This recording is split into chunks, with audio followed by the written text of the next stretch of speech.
누가복음 13장 1절부터 9절까지입니다.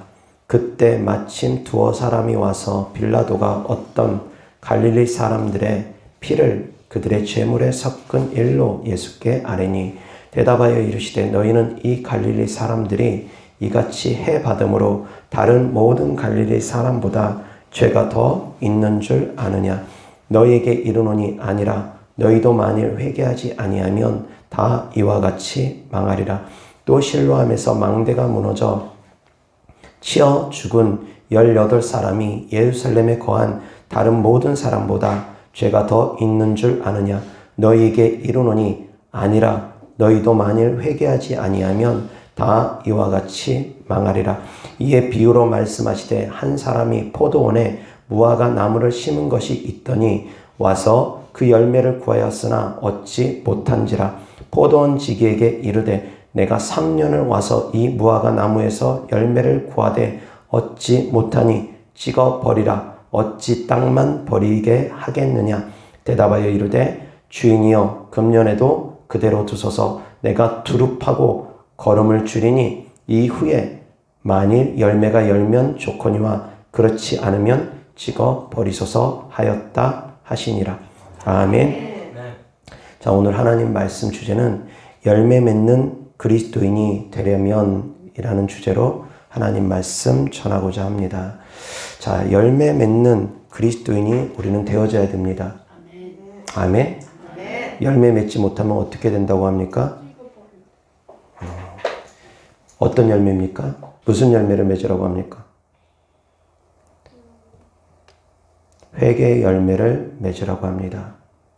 본문 3절 다 같이 시작.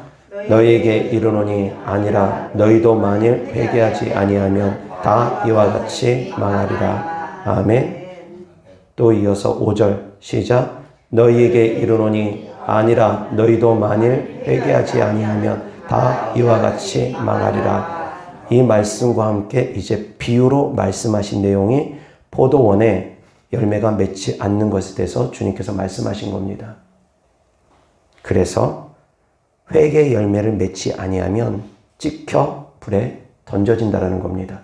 세례 요한이 하나님의 말씀을 전할 때 많은 사람들이 세례 요한을 찾아와서 물로써 세례를 받습니다. 그러는 가운데 바리새인과 서기관들도 찾아옵니다. 근데 그들을 보면서 세례 요한이 한마디 합니다. 어떤 말을 하느냐? 회개하라고 합니다. 이미 도끼가 나무 뿌리에 놓였으니 회개에 합당한 열매를 맺지 아니하는 자마다 찍혀 불에 던지운다고 합니다. 이미 도끼가 나무 뿌리에 놓였답니다. 찍기 위해서 합당한 열매를 맺으라고 합니다. 본문 내용에서도 3년 동안 열매를 맺지 못했습니다. 3년 동안 열매를 맺지 못하니까 이제 쓸데없다 라는 생각에 그 포도원 주인이 그것을 다 허물어 버리려고 합니다. 그 나무를 다 뽑아 버리려고 합니다. 다 뽑아서 불사르려고 합니다. 그러니 그 포도원을 관리하는 사람이 한 해만 더 두고 봐 주십시오. 그러면서 땅도 파고 다시금 포도나무 열매를 무화과 나무를 포도나무를 다시 심고 거름도 주고 다시 잘 재배해 보려고 키웁니다. 자, 사랑하는 성도님들, 회개에 합당한 열매를 맺지 아니하면 찍혀 불에 던진다고 합니다. 회개에 합당한 열매를 맺고 계십니까? 혹시 예수님 믿은 지 3년이 넘었습니까? 한 해만 더 기다려달라고 그래서 한 해 더 연장됐습니다. 혹시 예수님 믿은 지 4년이 넘었습니까? 회개에 합당한 열매 있습니까? 회개에 합당한 열매를 맺지 않았는데도 불구하고 아직까지 찍혀 불에 던지지 않았다라고 하면 그냥 그저 하나님의 은혜입니다. 그저 하나님의 은혜입니다. 회개에 합당한 열매가 무엇입니까? 오늘 본문 말씀의 주제는 제가 열매 맺는 그리스도인이 되라고 했습니다. 그럼 어떤 열매를 맺어야 됩니까? 첫 번째, 회개에 합당한 열매를 맺어야 됩니다. 자, 여기서 이제 생각을 해봅니다. 회개에 합당한 열매를 맺지 않으면 찍혀 불에 던진다고 합니다. 그것은 곧 지옥을 의미합니다. 회개에 합당한 열매를 맺지 않으면 지옥 간다고 합니다. 자, 그러면 회개하지 아니하면 지옥 갑니까? 어떻게들 생각하십니까? 우리의 구원의 조건은 그럼 회개입니까? 어떻게들 생각하십니까? 우리의 구원의 조건은 무엇입니까? 우리의 구원의 조건은 믿음입니다. 근데 회개하지 아니하면 찍혀불에 던진답니다. 이 말씀은 그럼 뭡니까?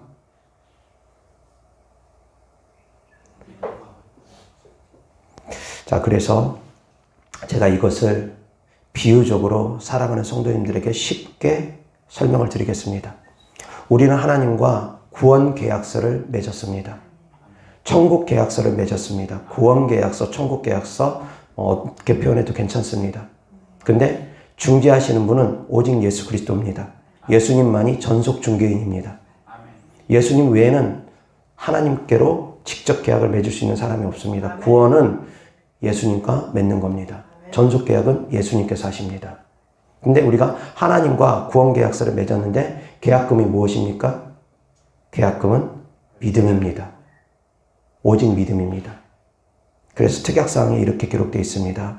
본 계약은 계약 즉시 효력을 발생한다.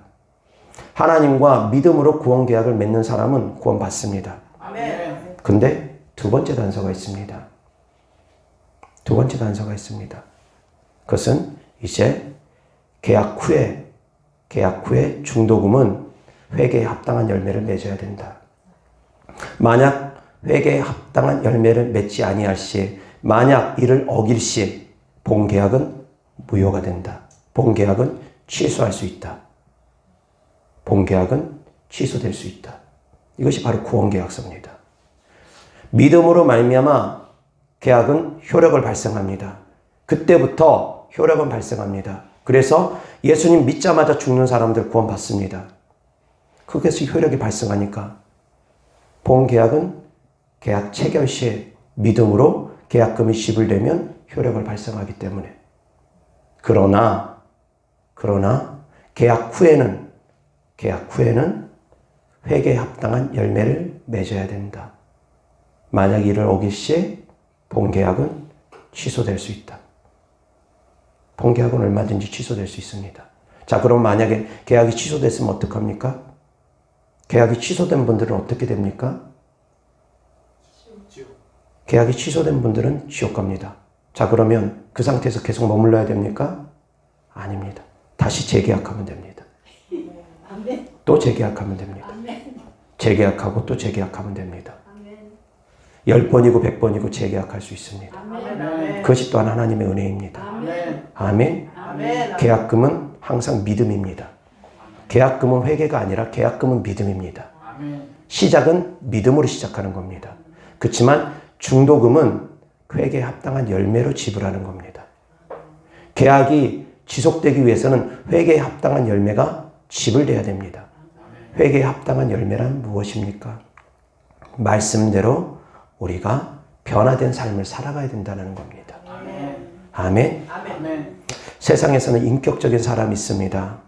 예수 그리스도 안에서는 성령의 열매 맺는 사람이 있습니다. 성령의 열매 맺는 사람은 정말 인격적이고 인품이 훌륭합니다. 왜? 예수님의 성품을 닮았기 때문입니다. 근데 세상적으로는 예수님을 안 믿는 사람들은 인격적인 사람들이 있습니다. 훌륭한 인품을 갖고 있는 사람들이 있습니다. 교양을 갖고 있는 사람들이 있습니다. 근데 그들 속에 예수 그리스도가 없다면 그냥 인품이 좋은 사람일 뿐입니다. 인격이 좋은 사람일 뿐입니다. 예수 그리스도가 안에 담겨 있으면서 하나님을 향한 믿음이 있으면서 하나님을 향한 사랑이 있으면서 인격적인 사람들이 그 사람들이 성령의 열매를 맺는 사람들입니다. 아멘. 다만 그 인격은 말씀에 근거한 인격입니다. 그냥 인격적인 사람과 말씀에 근거한 인격적인 사람은 또 다릅니다. 그냥 인격적인 사람들은 말씀대로 살아가지 아니해도 얼마든지 인격적인 사람들이 있기 때문입니다. 그렇지 않습니까? 제사 지내면서 인격적인 사람도 있습니다. 하나님의 말씀 계명 지키지 않으면서 인격적인 사람들이 있습니다. 근데 그들은 그들의 인격으로 말미암아 구원받지 못합니다. 그들의 인격이 아무리 훌륭하다고 해서 구원받지 못합니다. 아무리 인격의 열매가 맺어졌다 해서 구원받을 수가 없습니다. 그러나 성령의 열매가 있는 사람들, 그 마음에 믿음이 있고 하나님을 향한 사랑이 있으면서 주님 때문에 말씀으로 변해가는 사람들, 회개에 합당한 열매를 맺어가는 사람들, 그 사람들은 성령의 열매를 맺는 사람들입니다. 아멘. 근데 성령의 열매를 맺기까지는 과정이 있습니다. 이 과정에 대해서 오늘 제가 말씀을 전하고자 합니다. 열매가 하루아침에 맺어집니까? 땅에 오늘 씨를 뿌렸습니다. 씨를 심었습니다. 그 다음날 되면 열매가 맺어져 있습니까? 사과나무를 심었습니다. 그 다음날 돼서 딸 수 있습니까? 열매는 하루아침에 맺어지는 것이 아니라는 겁니다.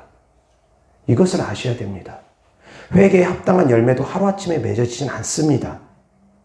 오늘 예수님 믿었다고 내일 완전히 180도 사람이 달라진다면 얼마나 예수님 믿는 게 쉽겠습니까? 근데 그렇지가 않더라는 겁니다. 그래서 교회는 죄인들 투성입니다. 온통 죄인들 투성입니다. 먼저 믿은 죄인, 이제 믿은 죄인, 변화된 죄인, 변화되지 못한 죄인, 죄인들 투성입니다.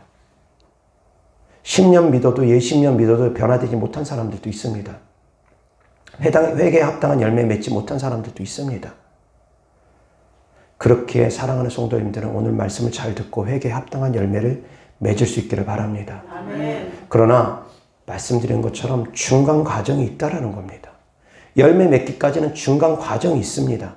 하루아침에 맺는 것이 아닙니다. 믿음의 선친들을 봐도 마찬가지입니다. 하나님께서 아브라함을 부르셨습니다. 갈대아 우르에서 부르셨다고도 합니다. 그렇지만 하란 땅에 있다가 아브라함이 부름받고 이제 가나안으로 내려옵니다. 부름받았을 때 나이가 몇 살입니까? 80세. 부름받았을 때 나이가 75세였습니다. 자, 그리고 이삭 낳을 때 나이가 몇 세였습니까? 이삭 낳을 때 나이가 100세였습니다. 하나님께서 아브라함을 부를 때 약속하셨습니다. 큰 민족을 이루게 할 거라고. 너는 복의 근원이 될 거라고. 너를 축복하는 자를 내가 축복해 주실 것이고, 축복해 줄 거고, 너를 저주하는 자를 내가 대적하여 그를 저주하겠다고. 너는 복의 근원이 될 거라고. 너는 큰 민족을 이룰 거라고. 약속을 하시면서 아브라함을 불렀습니다. 근데 이삭 낳기까지 25년이 걸렸습니다. 자, 이삭 후에도 아브라함이 낳았습니다. 이삭 전에도 아브라함이 자녀를 낳았습니다. 이삭 전에는 이스마엘을 낳았습니다. 이삭 후에는 그두라라는 철을 통해서 6 아들을 또 낳았습니다. 아브라함이 아들만 8입니다. 자, 그런데 그 아들들을 통해서 하나님께서 많은 지파들을, 이스라엘의 8지파를, 이스라엘의 12지파를 뒀습니까? 안 뒀습니다. 아브라함을 통해서 하나님께서 12지파를 두지 않았다라는 겁니다. 아브라함이 낳을 수 없기 때문에 안 낳았습니까? 낳을 수 있었습니다. 구두라를 통해서 6 아들을 낳았기 때문에 후처를 1명 더 둔다거나 2명 더 둔다거나 하면은 12아들 낳는 거 아무것도 아닙니다. 일도 아닙니다. 100세가 돼서 이삭 낳을 때까지만 해도 기력이 쇠해서 아들도 낳을 수 없다라고 생각을 했지만 이삭 낳기 전에 하나님께서 기력을 주심으로 말미암아 힘을 주심으로 말미암아 이삭도 낳았을 뿐만이 아니라 본처인 사라가 죽고 나서 또 후처인 구두라를 둡니다. 그래서 후처인 구두라를 통해서 6 아들을 낳습니다. 아브라함의 아들만 8입니다. 후처 1명 더 둔다거나 후처 2명을 더 둔다거나 야곱처럼 내 아내를 만약에 아브라함이 얻었다면 12지파 얻는 것 1도 아닙니다. 근데 왜 하나님은 아브라함에게 큰 민족을 이루게 할 것이라고 하면서 아브라함에게 12조상이 되게 하지는 않으셨을까? 어느 날 갑자기 제가 그것이 궁금해졌습니다. 주님, 왜 그러셨습니까? 주님의 뜻이 무엇입니까? 주님께 계속 여쭤봤습니다.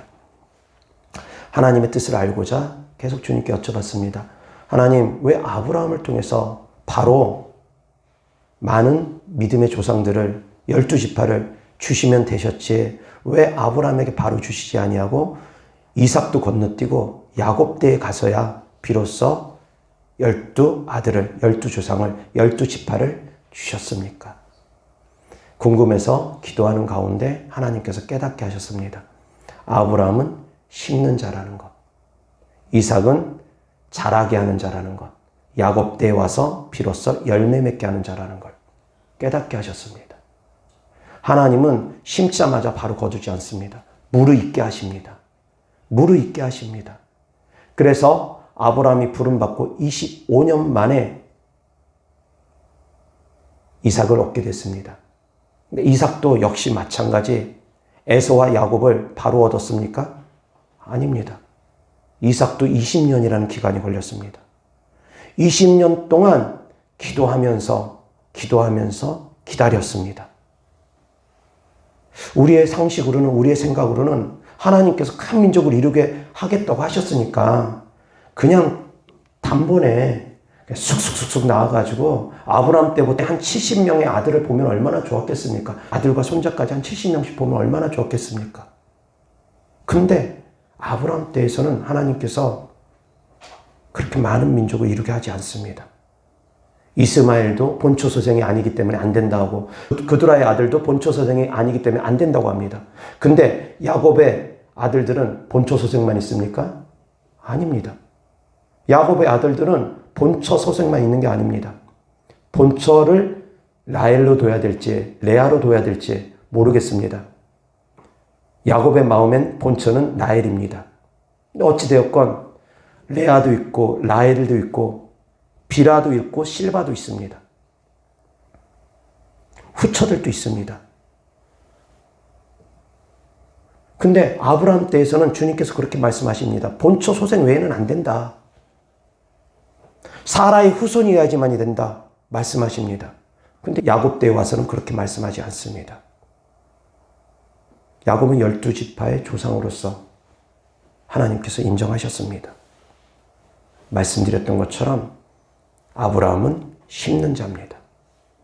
야곱은 거두는 자입니다. 열매를 거두는 자입니다. 근데 그 과정이 자라는 과정이 있더라는 겁니다. 이삭도 20년을 기도했습니다. 그래서 20년 만에 에서와 야곱을 얻게 됐습니다. 야곱도 역시 마찬가지입니다. 야곱도 하루아침에 자녀를 얻게 된 게 아닙니다. 야곱이 밧단 아람으로 도망을 갔습니다. 아버지 이삭을 속임으로 말미암아 에서가 받을 축복을, 장자의 축복을 가로채서 이제 에서가 야곱을 죽일까 봐 엄마가 그냥 삼촌 집으로, 삼촌 라반 집으로 피해 있으라고 보냅니다. 그래서 결국 밧단암으로 쫓겨나는데 그때 나이가 76세가 나옵니다. 그 나이에 도망가가지고 그때부터 이제 라반 집에서 종살이 아닌 종살이를 합니다. 종과 같은 삶을 살아갑니다. 7년 라헬에게 장가가겠다고 7년 동안 한결같이 일합니다. 그러면서 하나님께서 레아와 라헬을 얻게 하심으로 말미암아 그 다음부터 후손을 보게 하십니다. 하루아침에 얻은 것이 아니라는 겁니다. 하루아침에 열매 맺는 것이 아니라는 겁니다. 오늘 심었다고 내일 바로 거두는 것은 없습니다. 오늘 태권도 학원 다녔다고 하루아침에 태권도 잘하지 못합니다. 피아노 학원 다녔다고 하루아침에 잘하지 못합니다. 오늘 영어 공부 시작했다고 하루아침에 잘하지 못합니다. 세상의 이치도 다 똑같습니다. 끊임없이 반복하면서 잘하게 되는 겁니다. 강해지게 되는 겁니다. 실력이 늘어나게 되는 겁니다. 지식이 채워지는 것입니다. 영적인 것도 동일합니다. 다르지 않습니다. 사랑하는 성도님들이 하루아침에 열매 맺게 되느냐? 절대 그렇지 않습니다. 그런데 본문 내용을 자세히 보시기 바랍니다. 회개에 합당한 열매를 맺으라고 하는데 열매를 그럼 누가 맺는 겁니까? 성령의 열매는 누가 맺는 겁니까? 한번 생각해 보시기 바랍니다. 성령의 열매를 누가 맺는 겁니까? 성령의 열매라고 되어 있으니까 성령님께서 다 맺어주시는 것으로 착각하기 쉽습니다. 회개에 합당한 열매 누가 맺는 겁니까? 내가 맺어야 되는 겁니다. 하나님께서 맺어주는 게 아닙니다. 성령의 열매도 내가 맺는 겁니다. 그럼 나 혼자 노력하면 맺어지느냐? 아니라는 겁니다. 혼자 노력해서 맺는 열매는 그 인격의 열매입니다. 성령의 열매라 함은 성령님을 의지해서 하나님을 믿는 믿음으로 하나님을 향한 사랑으로 맺어지는 것이 성령의 열매입니다. 그러면서 변화되는 것이 성령의 열매지 하나님 없이 맺는 열매는 성령의 열매가 아닙니다. 아멘. 근데 하나님을 의지하면서 내가 열매를 맺어야 된다는 겁니다. 성령을 힘입어서 내가 열매를 맺어야 된다는 겁니다. 모든 은사도 동일합니다. 성령을 힘입어서 내가 은사를 쓰는 겁니다. 은사는 헬라어로 카리스마입니다. 카리스마가 곧 은사입니다. 우리나라 말로 좀 더 쉽게 풀어서 하면 선물입니다.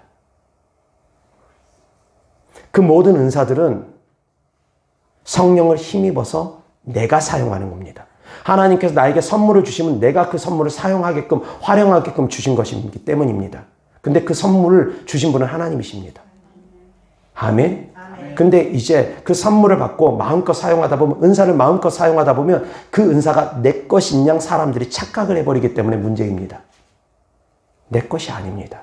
원래 내 것이 아닙니다. 하나님께서 주신 선물입니다. 그래서 모든 은사는 성령을 힘입어서 사용하는 겁니다. 방언도 성령을 힘입어서 하는 것이고 치유와 축사도 성령을 힘입어서 하는 겁니다. 귀신을 쫓는 것도 성령을 힘입어서 더러운 귀신들을 내어 쫓는 겁니다. 성령을 힘입어서 내가 하는 겁니다. 마찬가지로 성령의 열매도 성령을 힘입어서 내가 맺는 겁니다. 그렇기 때문에 너희는 열매를 맺으라고 하는 겁니다. 그렇기 때문에 열매를 맺으라고 하는 겁니다. 열매가 그냥 맺어지는 것이 아니고 하나님께서 그냥 맺어지게 해주신 것이 아니기 때문입니다. 내가 그 열매를 맺기 위해서 끊임없이 성령으로 살고 성령으로 행해야 됩니다. 아멘. 성령으로 살고 성령으로 행해 나가면서 성령의 열매가 맺어지는 것이 내 뜻대로 살아가면서는 성령의 열매가 맺어지는 것이 아니라는 겁니다.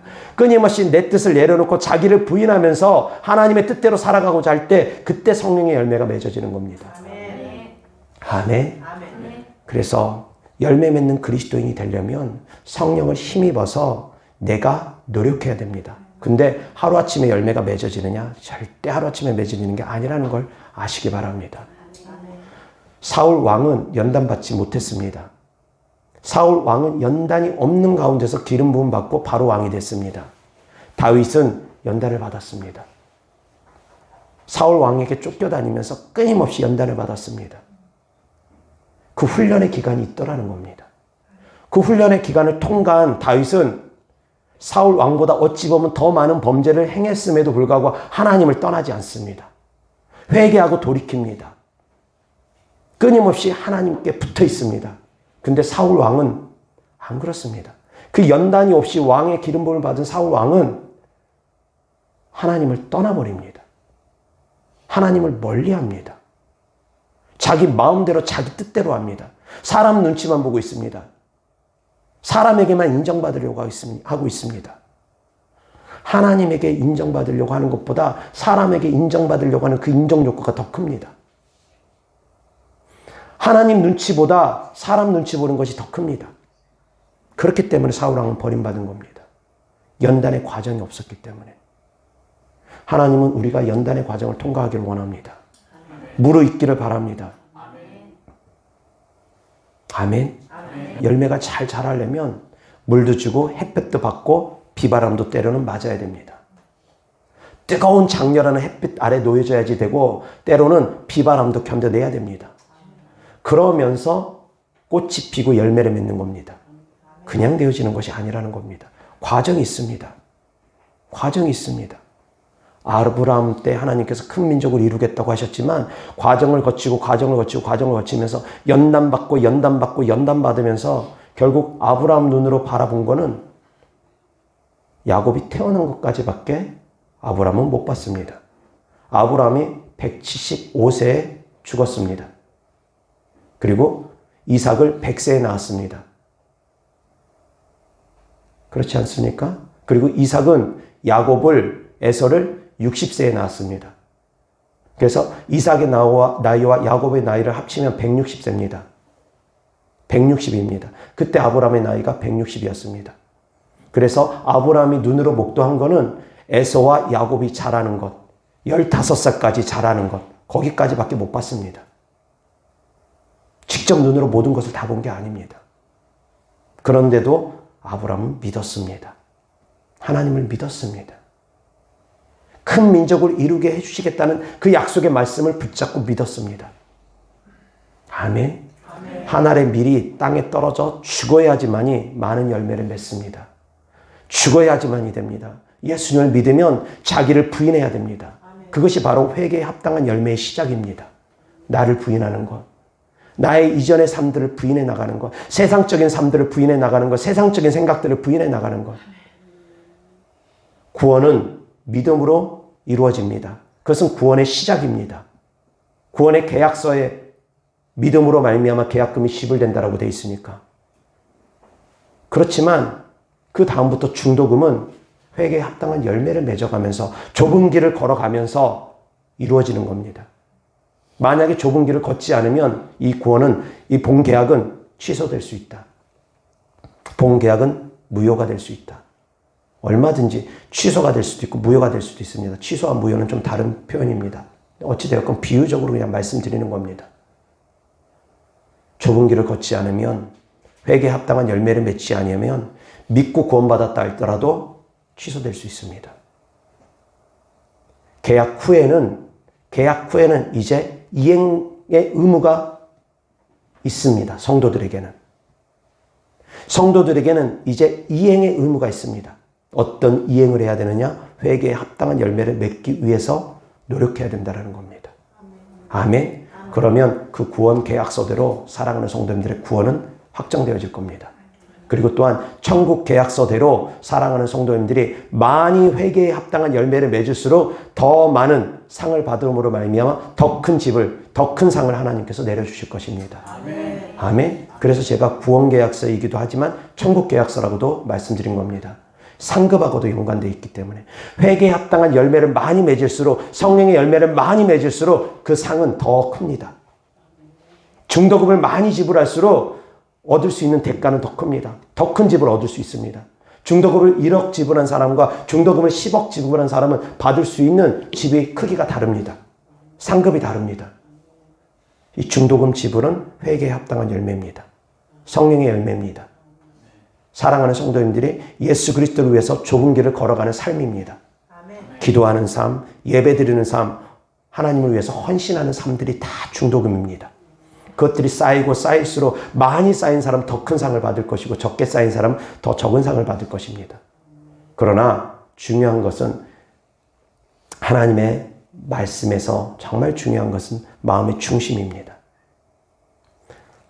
똑같이 1,000원짜리 헌금을 하더라도 어떤 마음의 중심으로 했느냐에 따라서 그 1,000원짜리의 가치는 어떤 사람은 1,000만 원이 되기도 하고 어떤 사람은 1,000원이 아니라 그보다 못할 수도 있습니다.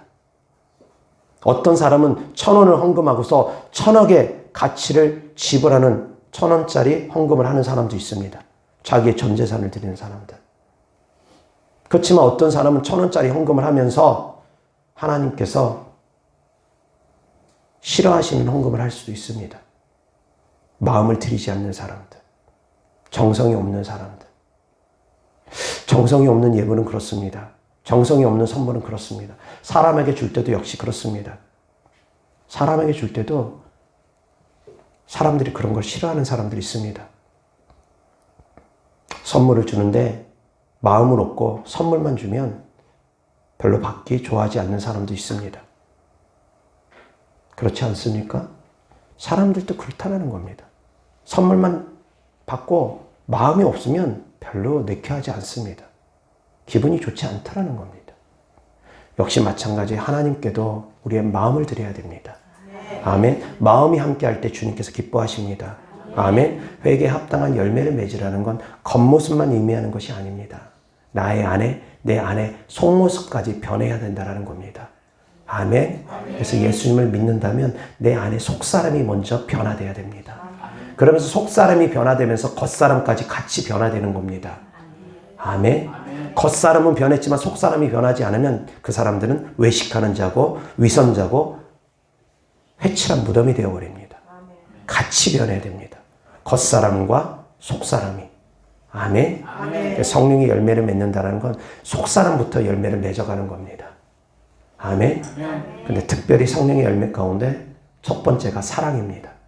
사랑의 속성은 고린도전서 13장에 보면 사랑의 속성 가운데 첫 번째가 사랑은 오래 참는 겁니다. 오래 참는 겁니다. 사랑은 인내하는 겁니다. 사랑은 오래 참고 모든 것을 믿으며 모든 것을 바랍니다. 모든 것을 믿는다는 것, 사랑 안에 믿음이 있다는 겁니다.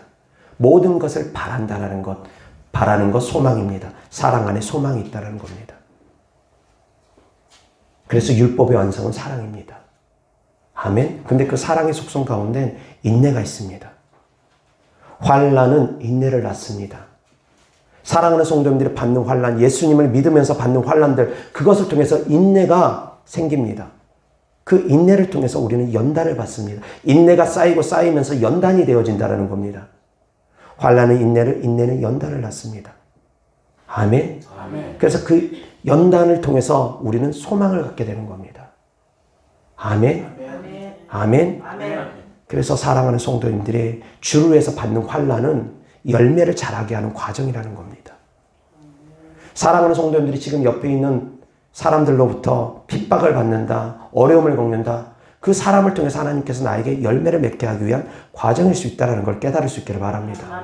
직장 생활을 하는 가운데 정말 꼴보기 싫은 사람이 있거나 때로는 가정 가운데 남편이, 아내가, 때로는 자녀가, 부모가 가시 역할을 해가지고 콕콕콕콕 찌르는 사람이 있다면, 때로는 시누이가, 올케가 콕콕콕콕 찌르는 사람들이 있다면 그 사람들이 바로 나를 열매 맺게 하는 그런 사람들이라는 겁니다. 열매는 그냥 맺어지지 않습니다. 비바람 가운데, 폭풍 가운데, 장렬한 태양 가운데 열매가 맺어지는 겁니다. 아멘. 환난 가운데 인내 가운데 연단이 되어진다는 겁니다. 그 가운데 이제 소망이 생기는 겁니다. 아멘. 뿌렸으면 그 뿌린 씨앗은 밀알이 되어서 썩어져야 됩니다. 썩어져야 됩니다. 내가 썩어져야지만이, 내 자아가 부정되어져야지만이, 내 자아가 십자가에 못 박아야지만이 비로소 내 안에서 열매가 맺어지기 시작합니다. 내가 부정돼야지만이, 나를 십자가에 못 박아야지만이 열매가 맺어지는 겁니다. 그냥 맺어지는 게 아닙니다. 그냥 맺어지는 것이 아닙니다. 그래서 끊임없이 나 자신을 부인하는 과정 가운데 들어가야 됩니다. 순종은 곧 자기를 부정하는 겁니다. 순종은 자기를 부정하는 겁니다. 순종은 곧 믿음입니다. 순종할 수 있는 것은 그 사람을 믿기 때문입니다. 우리가 하나님 말씀에 순종할 수 있는 것은 하나님을 믿기 때문입니다. 그래서 순종 안에는 믿음이 있습니다. 순종 안에는 많은 의미가 담겨져 있습니다. 순종 안에는 또한 사랑의 의미도 담겨져 있습니다. 순종과 복종은 다릅니다. 복종은 맹목적으로 하는 겁니다. 군대에서는 군생활하는 가운데 무조건 복종해야 됩니다. 순종이 아니어도 복종해야 됩니다. 그렇지만 하나님께서 우리에게 원하시는 것은 순종이지 복종이 아닙니다.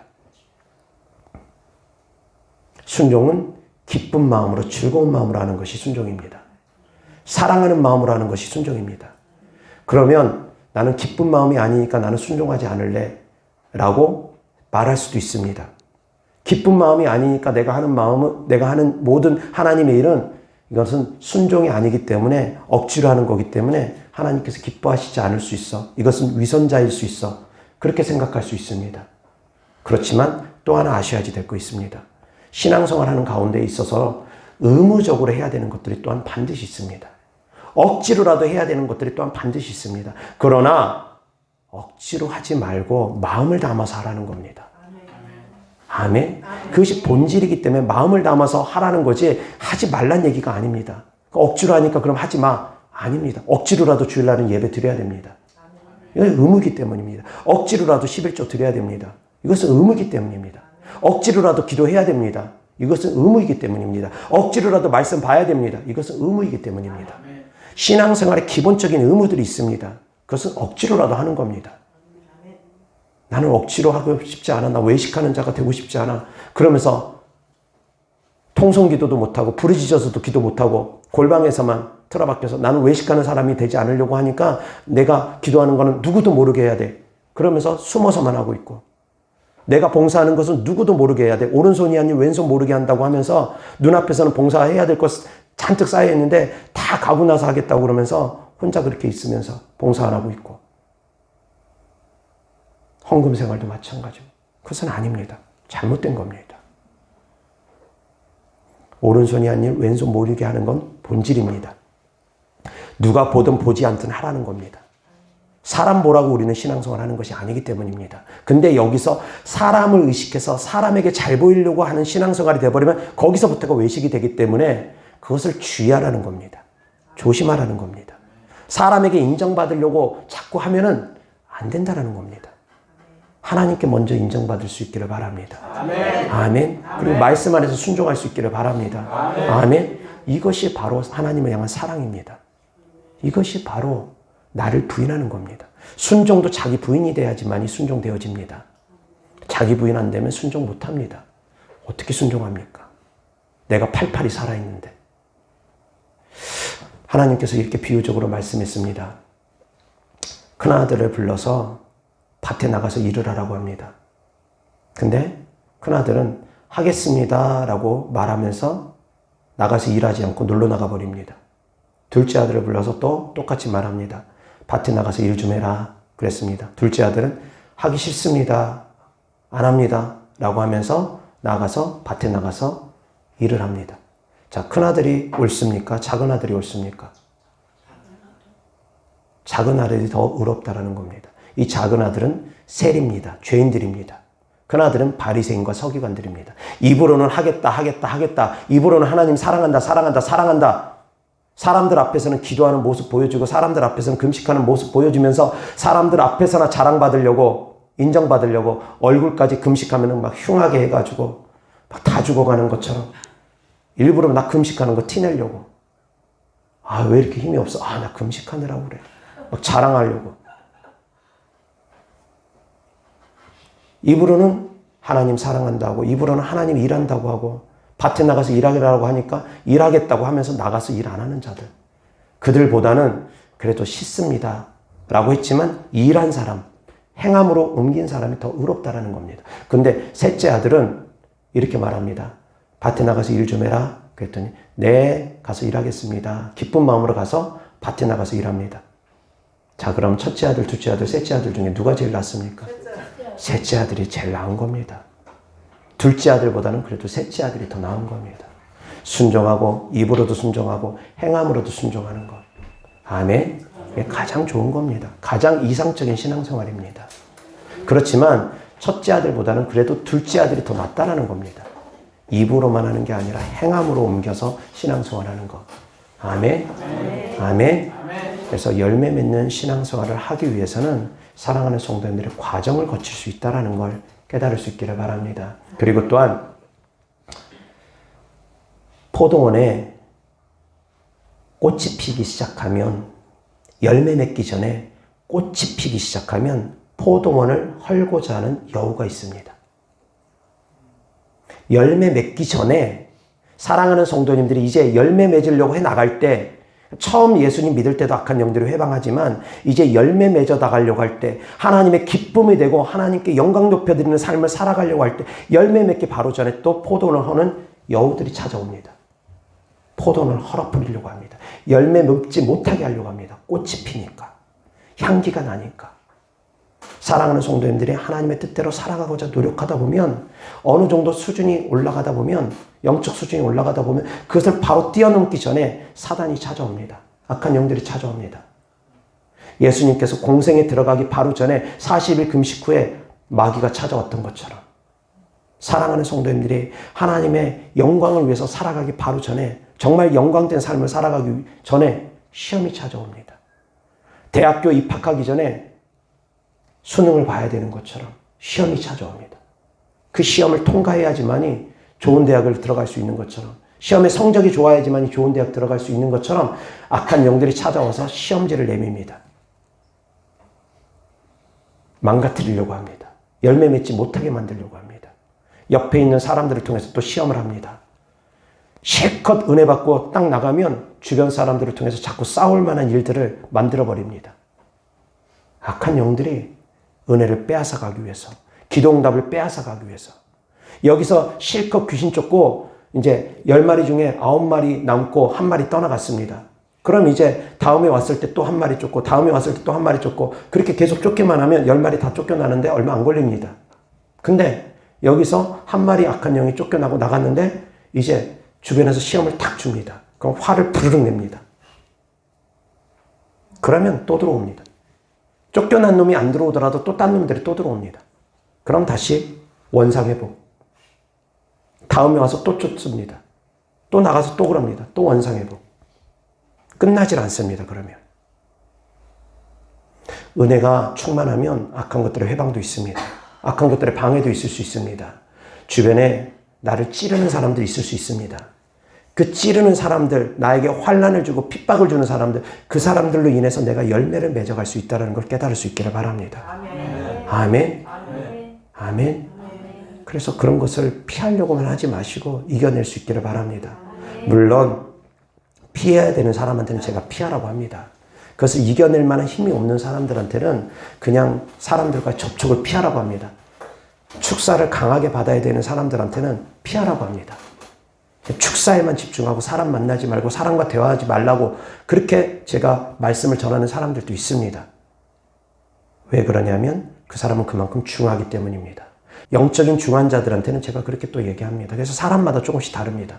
그러나 그런 영적인 중한 자가 아닌 분들, 자기 의지로, 자기 생각으로 사회생활하고 직장생활하고 가정생활하는데 전혀 지장 없는 분들, 사단의 회망을 심하게 받지 않는 분들은 그 가운데서 이겨내야 됩니다. 열매 맺어야 됩니다.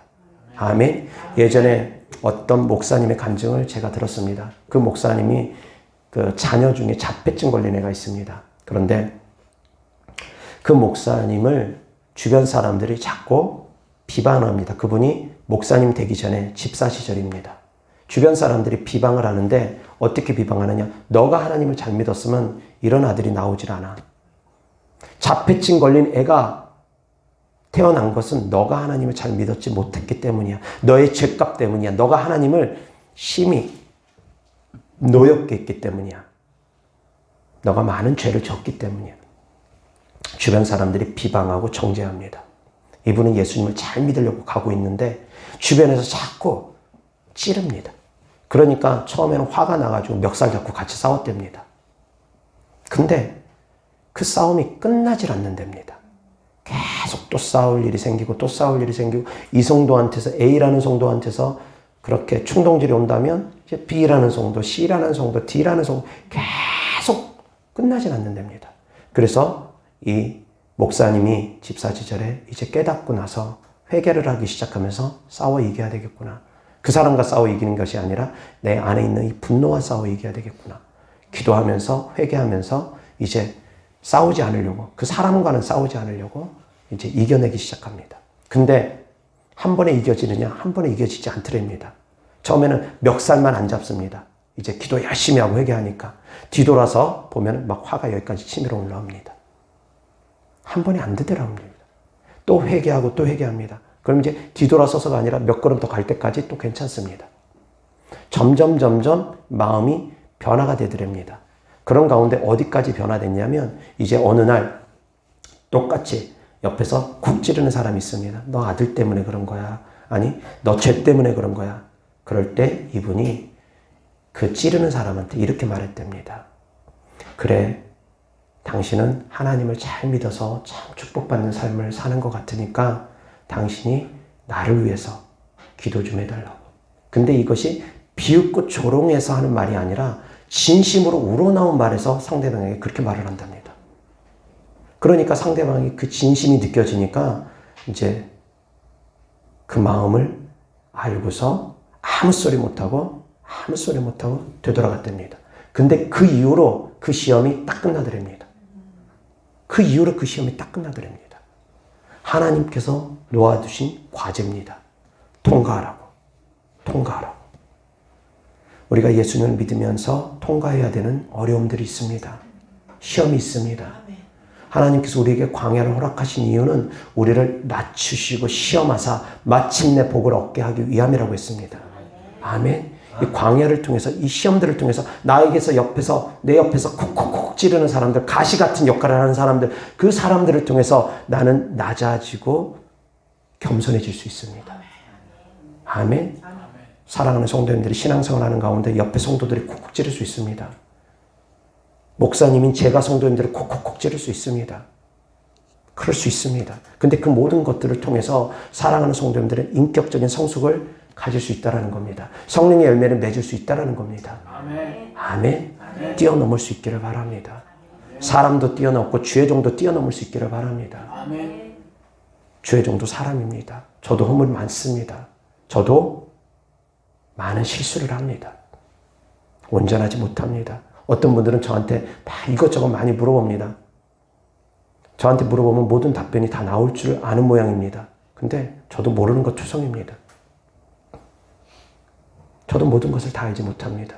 그냥 믿음으로 걸어가는 길만 알 뿐이지. 기도하면서 하나님을 의지하면서 나아가는 길만 알 뿐이지. 사람은 누구라도 허물이 있을 수 있습니다. 실수할 수 있습니다. 그래서 살아가는 성도님들이 허물과 실수가 발견되면, 나를 찌르는 사람들이 발견되면 오히려 그 사람들을 위해서 기도해 주기 바랍니다. 나에게 피해를 끼친 사람들, 가해자들을 보면 오히려 그 사람들을 위해서 기도해 주기 바랍니다. 용서할 수 있기를 바랍니다. 그럴수록 사랑하는 성도님들의 마음에서 성령의 열매가 맺어갈 겁니다. 내가 그렇게 노력할 때 맺어지는 겁니다. 그냥 맺어지는 것이 아닙니다. 아멘.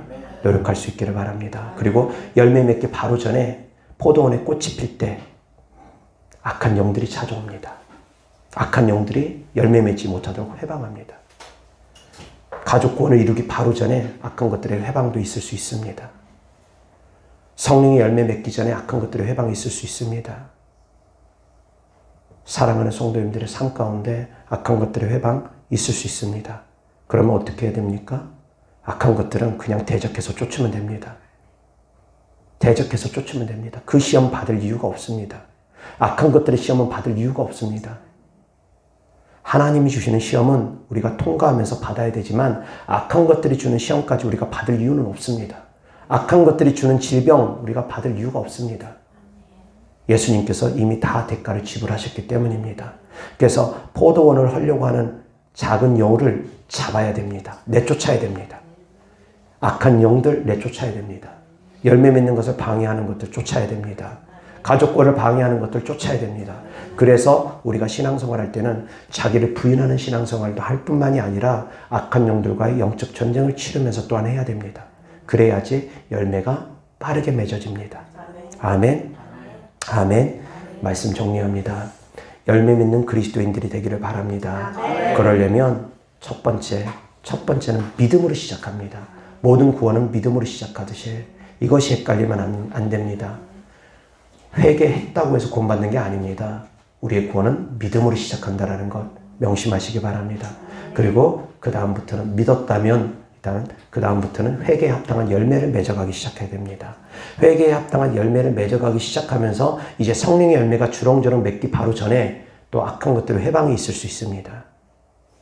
악한 것들의 회방이 있을 수 있습니다. 그것은 또한 영적 전쟁을 치르면서 작은 여우를 잡아야 됩니다. 내쫓아야 됩니다. 아멘. 그래서 성령의 열매가 주렁주렁 맺기를 주 예수 그리스도 이름으로 축원합니다.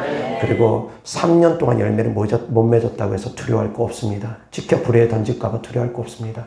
하나님은 재계약을 언제든지 해주시는 분이기 때문입니다. 아멘. 그래서 항상 회개하고 돌이키는 삶을 살아갈 수 있기를 주 예수 그리스도 이름으로 축원합니다. 기도하겠습니다. 좋으신 아버지 하나님 감사합니다. 우리가 회개에 합당한 열매도 맺고 성령의 열매도 맺는 삶을 살아가기를 원합니다. 주님 도와주시옵소서.